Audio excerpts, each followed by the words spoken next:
Hey guys, this is Jeremy J and welcome to Illustrated Maths.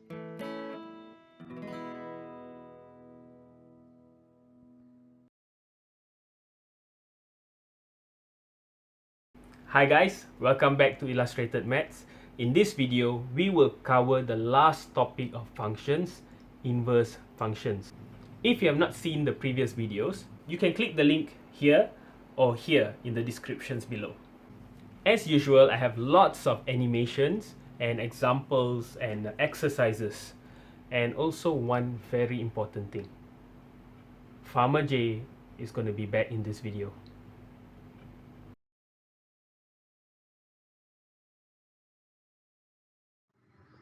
We are now at the last topic of functions and also the toughest topic, inverse functions.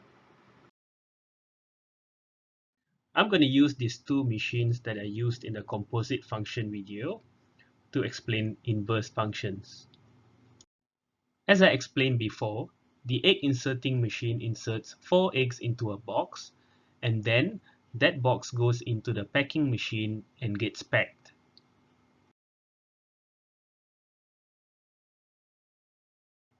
What if I wanted to do the reverse and unpack and separate the eggs? I would need a machine that does the opposite functions. The packed egg would need to pass through an unpacking machine and get unpacked. Then the eggs in the box need to pass through an egg separating machine and get separated.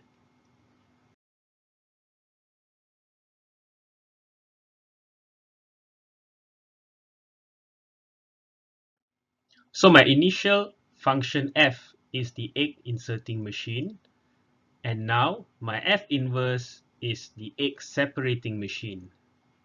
The packing machine, which was function g, is now the unpacking machine, which is function g inverse.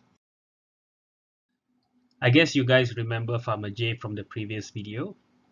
He has successfully grown his crops and he now wants to sell his harvest. He's quite new in town and he needs directions to go to the local grocery shop. Farmer J is old school, so he's written down the directions on a piece of paper. First he travels south for 10 meters, then east for 60 meters, south again 40 meters, and his destination is 20 meters east from there. He spent quite a bit of time in the grocery store, and when he came out, he couldn't remember how to get back home. Lucky for him, he still had the piece of paper with the directions to the store. So he has to follow the opposite of each direction as well as the order in reverse. The opposite direction of the last step would now be the first step.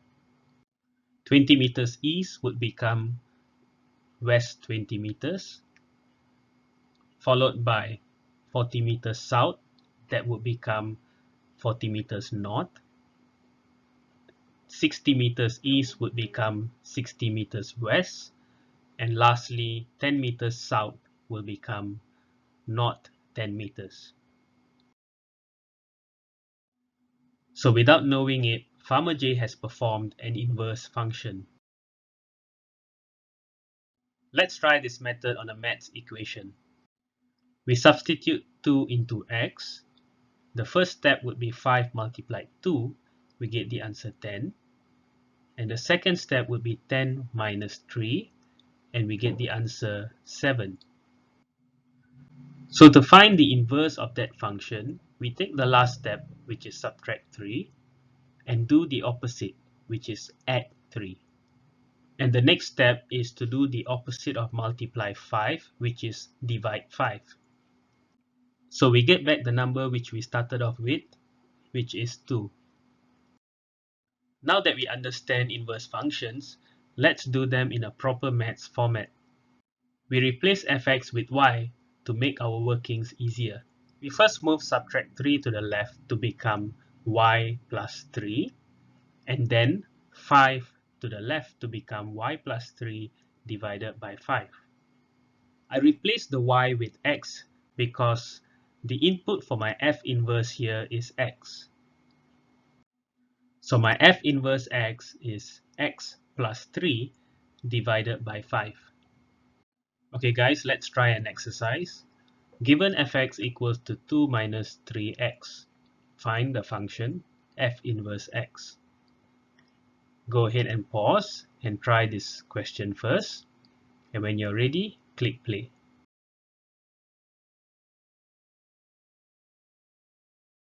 First, we replace fx with y.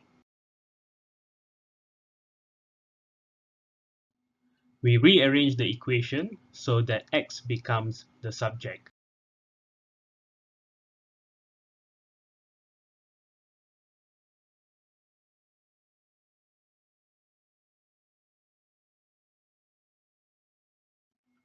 We get the answer f inverse x equals to 2 minus x over 3.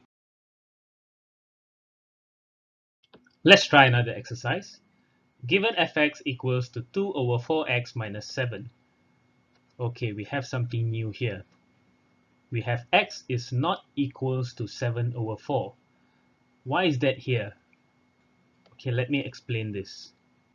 Let's do exactly what the question told us not to do. Let's substitute 7 over 4 into x. You will get an answer of 2 over 0. There is no solution for this. So this answer is undefined.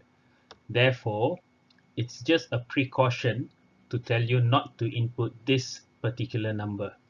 So don't be afraid of that statement. It will not interfere with your solution.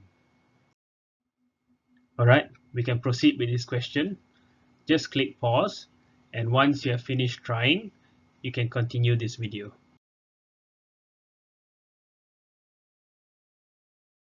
It's always difficult to make x the subject when x is part of the denominator.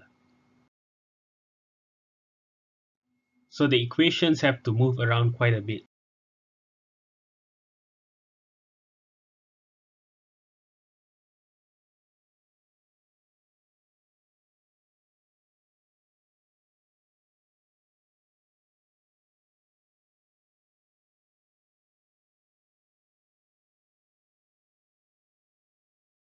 We get f inverse x equals to 1 over 2x plus 7 over 4.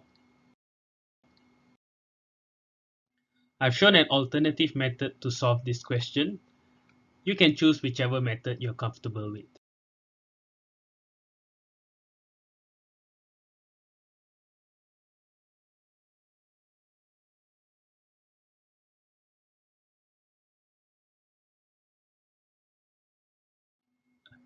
The alternative method might give you an answer that looks slightly different from the previous answer, but it's actually the same. I have here some sort of a challenge for you, something for you guys to try later on when you're free. This particular question is also in my next video. It's actually in my top 10 function questions and solutions. So give it a try and I'll give you the answer next week. With that, we have completed all the topics under functions, and we are now ready to try the tough questions in my next video, top 10 function questions and solutions. Please click the like button, and if not subscribed, please do so, because I have tons and tons and tons of new videos with brand new ideas coming up. See you guys in my next video. Bye.